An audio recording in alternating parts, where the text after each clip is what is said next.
Sesiqalile izinkinga ngominister omusha wamaphoyisa obambele uMinister Senzo Mchunu osamisiwe esiphoyiseni emva kwezinsolo akabekwa kuzona uLieutenant General Nhlanhla Mkhwanazi ongukhomishina wamaphoyisa KwaZulu-Natal. Le minister ke entsha ezoqala ukusebenza mhla ka-1 August 2025 njengebamba ibekade inguprofessor izinkinga ke ngaye ziqala njengoba ke esethi ukubulala isigebengu angeke kube isixazululo kubugebengu obugcwele kuleli loMzansi Afrika. Uthi ke amaphoyisa akumele anikezwe igunya noma ke ilungelo lokuthi ke adubulele ukubulala mangabe ke edubula isigebengu. Uthi ke lento ka-shoot to kill kumele ke iphele nya kuleli loMzansi Afrika ngoba ke kunalokho yenza ukuthi amaphoyisa asiphathe ngaphandle komthetho, asiphathe ke sengathi makhulu kakhulu ukunomthetho, agcine ke sebulala nabantu noma ke isizathu singekho. Abomphakathi ke noma bakuleli loMzansi Afrika sebevele ke bayigagula ukuthi cha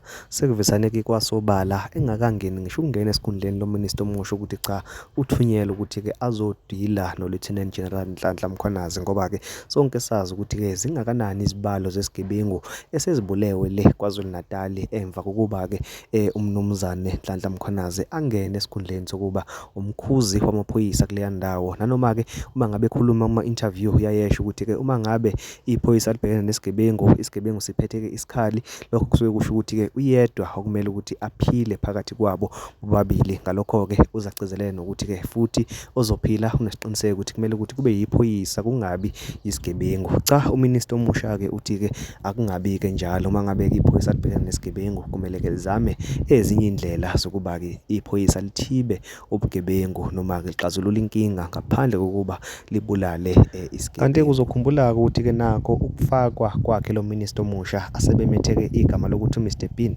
nakho ukubekwa kwakhe baningi kakhulu abasakuphikisa, kakhulukazi nje iqembu lomkhonto wesizwe njengoba ke libuza umnumzane Cyril Ramaphosa ukuthi ke umfaka ngaphansi kwamuphi umthetho sisekelo. Lolu daba ke kuse double developer njengamanje, uma kukhona okusho okuvelayo ngizolokho ke ngolandisa ngakho. Ngicela kuwena ukuthi ngenze isiqiniseko ukuthi uyasubscribe futhi uyalike, sidibana kwivideo elandelayo. Ngiyabonga.